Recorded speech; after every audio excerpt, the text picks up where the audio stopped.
राणा साहब, पहले तो मैं बिजली की कीमतों के हवाले से बात करना चाहूंगी। जिस रोज इसका ऐलान हुआ और उसके बाद हमने देखा कि सनतकार भी इससे बड़े खुश हुए और उन्होंने कहा कि इससे बरामदात में इजाफा होगा।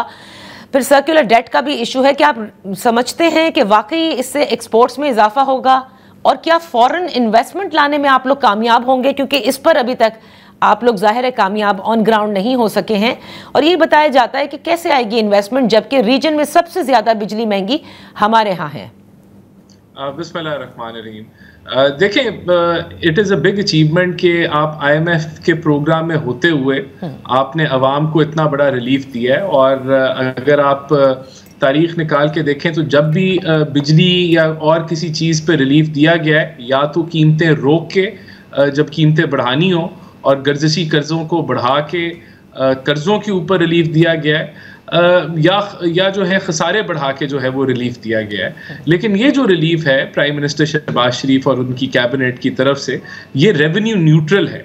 तो इस रिलीफ से ना गर्दिशी कर्जे बढ़ेंगे और ना इस रिलीफ से खसारे बढ़ेंगे। और मैं समझता हूँ इस माहौल में जहाँ जो सनतें हैं, एक्सपोर्टर्स हैं, उनका ये दरीना उनकी रिक्वेस्ट थी और बड़े अरसे से वो इस चीज़ को रेज करते थे कि हमारी जो इलेक्ट्रिसिटी प्राइसिंग है वो कंपेटिटिव नहीं है रीजन में। तो मैं समझता हूँ कि ये उस तरफ कदम हमने बढ़ाए हैं कि हमने उनकी इनपुट कॉस्ट को भी कंपेटिटिव होने की तरफ हम ले जा रहे हैं। तो इससे डेफिनेटली आपकी एक्सपोर्ट्स बढ़ेंगी, आपकी संतों में एक्टिविटी बढ़ेगी, आपकी जो सर्विस सेक्टर है उसमें आसान होगी, क्योंकि इनपुट कॉस्ट, बिजली तो हर चीज़ में इनपुट कॉस्ट है और वो इनपुट कॉस्ट में कमी हुई बेशक ज़राअत हो। तो ओवरऑल हम ग्रोथ की तरफ, मेरे ख्याल से ये आपको हेल्प आउट करेगा। और इसमें एक और चीज़ है जो सर फॉरेन इन्वेस्टमेंट का बताएगा ना कि वो आने में लाने में आप लोग कामयाब होंगे कि नहीं, क्योंकि सबसे बड़ा इन्वेस्टर यही देखता है ना, कॉस्ट ऑफ प्रोडक्शन देखता है, या जो वो सनत यहाँ लगाना चाहे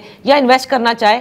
तो बिजली हमारे यहाँ सबसे महंगी है। इसलिए देखिए, फॉरेन इन्वेस्टर तब आता है जब लोकल इन्वेस्टर खुशहाल हो और जहां एनवायरनमेंट इम्प्रूव हो रहा है। और पिछले 1 साल से लगातार इम्प्रूवमेंट है। आपको मैं इंटरेस्ट रेट्स को आप ले लें, आप एक्सचेंज रेट की स्टेबिलिटी को ले लें, आप अब इलेक्ट्रिसिटी प्राइसिंग की रिडक्शन को ले लें, तो वो माहौल, वो इनेबलिंग एनवायरनमेंट जो FDI के लिए रिक्वायर्ड है, हम उस तरफ बढ़ रहे हैं। और फिर देखें, आने वाले बजट के अंदर भी हम टैक्स रिजीम को भी बेहतर करना चाहते हैं। जो टैक्स रेट इतने हायर साइड पे, ये सारी चीज़ें कंट्रीब्यूट करेंगी डेफिनेटली। FDI के अंदर भी ये कंट्रीब्यूट करेंगी कि आपका जो इनपुट कॉस्ट है इंडस्ट्री की वो कंपेटिटिव है। आपकी इलेक्ट्रिसिटी प्राइसिंग अगर कंपेटिटिव होती है रीजन में, तो obviously it becomes an attraction.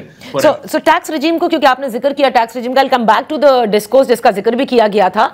लेकिन टैक्स रिजीम की क्योंकि आपने बात छेड़ दी है और आपने हमारी दुखती रग पे हाथ रख दिया है, ये बता दीजिए कि जिसका आप लोगों ने खुद फाइनेंस मिनिस्टर भी हमेशा कहते हैं कि हाँ वो इत्तेफाक करते हैं इस बात से कि उन्होंने सैलरीड क्लास पे बहुत इजाफी बोझ डाला है और ये कहा जा रहा था कि अगले साल इसको कम करेंगे अगले बजट में। इस पर कोई फैसला लिया है या इट स्टेज एज इज? देखिए, ये मैं आपको ये बता दूं कि ये इस बजट की टॉप प्रायोरिटी है कि हमने सैलरीड क्लास के लिए स्पेस निकालनी है कि उनके टैक्स रेट्स को ईज आउट किया जाए, क्योंकि इसमें कोई शक नहीं है कि वो उनके ऊपर जो बोझ है वो इतना बोझ नहीं होना चाहिए। लेकिन ये टारगेट है, ये प्रायोरिटी है और हम सब उम्मीद कर रहे हैं कि इस बजट में आपको ये रिलीफ नजर आएगा। तो ये दूसरा वादा है आपका? देखिए, मेरे ख्याल से बिल्कुल प्राइम मिनिस्टर इसका जिक्र खुद कर चुके हैं और इसका जो प्री रेक्विजिट हम बताते हैं वो यही है कि हमें अपनी टैक्स रिफॉर्म्स जो हैं, जो हमने टैक्स बेस और टैक्स एवेजन को ख़त्म करना है, वो इसके प्री रेक्विजिट हैं जिस तरफ हम बढ़ रहे हैं। तो हम पूरी उम्मीद हैं कि हम यहाँ भी डिलीवर करेंगे। चले, ये आपने बड़ी, मैं इसके ऊपर काफ़ी बात कर सकती हूँ कि प्री रेक्विजिट सर आप उन चीज़ों को ज़रा लें वहाँ से, टैक्सेस जो लोग नहीं देते, ये क्या बात हुई कि ये प्री रेक्विजिट है कि वो बेहतर होगा तो फिर हम पर बोझ कम किया जाएगा क्योंकि हम पे इजाफी बोझ है। बट ओके, इस पर मैं बाद में किसी और नशिस्त में बहस करूंगी। I want to go back to the power sector, क्योंकि वो हमारी इकोनॉमी का वो सेक्टर है जो कि बड़ा ब्लीडिंग सेक्टर है, जो एनर्जी सेक्टर है। मुझे ये बताइएगा कि ये जो गर्दिशी कर्जों का भी आपने जिक्र किया, आपने कहा रेवेन्यू न्यूट्रल है ये रिलीफ पैकेज एंड ऑल, लेकिन डिस्कोर्स का भी जिक्र हुआ और हमेशा होता है। आप नहीं समझते कि आपकी हुकूमत ने 1 साल में भी प्राइवेटाइजेशन की तरफ सर आप कोई एक इंच बढ़ने की कोशिश भी अगर की थी तो वो पीआईए का हमें नजर आ गया। डिस्कोस का जिक्र हुआ, वैस लगारी साहब ने भी कहा, क्या वाकई ये आप करने को हैं और कितना जल्दी करने को हैं? देखिए, पहले फेज में 3 डिस्कोज आइडेंटिफाई हुई हैं प्राइवेटाइजेशन के लिए, और उनके फाइनेंशियल एडवाइजर्स की को जो हायर करने का प्रोसेस है वो स्टार्ट हो चुका है। तो हम डिस्कोस की निचकारी की तरफ बढ़ चुके हैं और उस पे काम जो है वो उस पे हो रहा है काम। बट ये आइडेंटिफिकेशन कथा कलामी के लिए माफी चाहूंगी, ये तो केयरटेकर सेटअप में हो गया था और फिर उसके बाद जो बल्कि पीडीएम की हुकूमत में हो गया था। ये तो एसओईस का जो आप लोगों ने जिक्र किया था, जिसमें मुझे सर याद हो गया Gujranwala, Quetta electric supply, Sukkur electric, Peshawar electric, ये सारे हमें याद हो गए। फैसलाबाद देखें, फेस्को है, उसमें आईएसको है गालबन और शायद गेपको है जो पहले फेज में प्राइवेटाइज हो रही है। I could be wrong, but 2 तो इसमें बिल्कुल तो देखें वो उनके फाइनेंशियल एडवाइजर हायर करने का प्रोसेस ना पीडीएम के दौर में हुआ था ना केयरटेकर में हुआ, तो अभी इनिशिएट हुआ है। But I just meant identification वो 60 ऐसे एसओईस थे टोटल, जिसके अंदर दूसरे इदारे भी शामिल थे, जिसको आप लोगों ने आइडेंटिफाई किया था कि इनको प्राइवेटाइज होना ही है।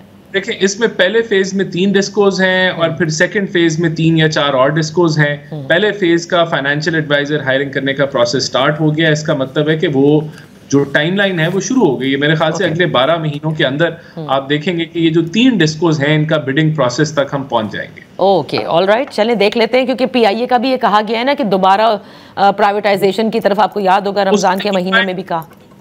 पीआईए का तो जो है वो सेकंड बिडिंग प्रोसेस का ईओआई जो है वो जल्द पब्लिश हो जाएगा। वो तकरीबन इट इज रेडी कि हम ईओआई जो है वो उसको एडवर्टाइज करते हैं। अब एक तरफ आप रिलीफ दे रहे हैं और जाहिर है कि इससे बिजली के बिलों में फ़र्क आएगा।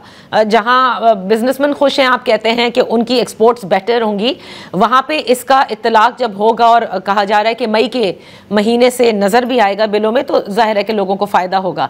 लेकिन पाकिस्तान पीपल्स पार्टी जो आपकी इत्तेहादी है हुकूमत की, वो मुझे लगता है कि ज़्यादा खुश नहीं है। चौधरी मंजूर साहब का बयान भी आपकी नज़र से गुजरा होगा। उन्होंने कहा 65 रुपए फी यूनिट बिजली लेते हैं और सिर्फ ये 7 रुपए सम पैसे यानी 41 पैसे आपने ज़ाहिर है अवाम घरेलू सार्फिन के लिए और 49 पैसा जो हैं 7 रुपीज़ 49 पैसा आपने सनत के लिए किया है। वो कहते हैं बिल्कुल ऐसे कि जैसे हातिम ताई की कब्र को लात मारने के बराबर हो। नहीं, देखें, ऐसे नहीं है। इंडस्ट्रियल सेक्टर में तो तकरीबन बिजली का रेट 55 रुपए तक पहुंच गया था लास्ट मेरे ख्याल से जुलाई के अंदर, और वो आपने ये देखा कि पिछले 4-5 महीनों में और आखिरी दिनों में ये अभी 44-43 पे बिल हो रहा था। अब इसमें मजीद जो है वो 7 रुपए 7.5 रुपए की कमी का मतलब है कि ये 34-35 रुपीज़ पे हो जाएगा। तो कमर्शियल सार्फिन की बात कर रहे होंगे कि वो 65 पे हैं, तो उन पे भी रिडक्शन होगी। देखिए, ऑब्वियसली जब हमने ये पीडीएम के दौर में हुकूमत ली तो तब खान साहब की हुकूमत ने जो है बिजली सस्ती कर दी थी, जबकि नेपरा कह रहा था कि बिजली के रेट्स को बढ़ाएं, और तब फिर जो है गर्जशी कर्जों में इजाफा हो रहा था और अरबों रुपए का माहाना इजाफा हो रहा था। तो हमने तो गर्जशी कर्जों में भी कमी की है और अब हम बिजली के रिवर्सल की तरफ भी बढ़ गए हैं, बिजली के रेट्स के रिवर्सल की तरफ। तो इसको आप जो भी इसको अगर क्रिटिसाइज करता है, मेरे ख्याल से it is a mega task जो अचीव हुआ है, एक मेगा अचीवमेंट है प्राइम मिनिस्टर शहबाज शरीफ की। तो जो रिलीफ सबसे पहले तो सर आपने अपनी इत्तेहादी जमातों को ऑन बोर्ड लेना, उनको बताएं कि ये मेगा टास्क है, कितना मुश्किल था, क्या हुआ था, क्योंकि वो ही नहीं मान रहे हैं इस वक्त। वही सबसे पहले इस पर आवाज किसी के ना मानने की बात नहीं है। ये तो रिलीफ जो है वो अवाम को ट्रांसफर होगा और जब बिल आएंगे तो वो रिलीफ अवाम खुद उसको महसूस करेगी। तो मेरे ख्याल से ये किसी के मानने ना मानने से तो नहीं होगा, ये तो इसका इम्पैक्ट इकोनॉमी पे खुद जाहिर हो जाएगा।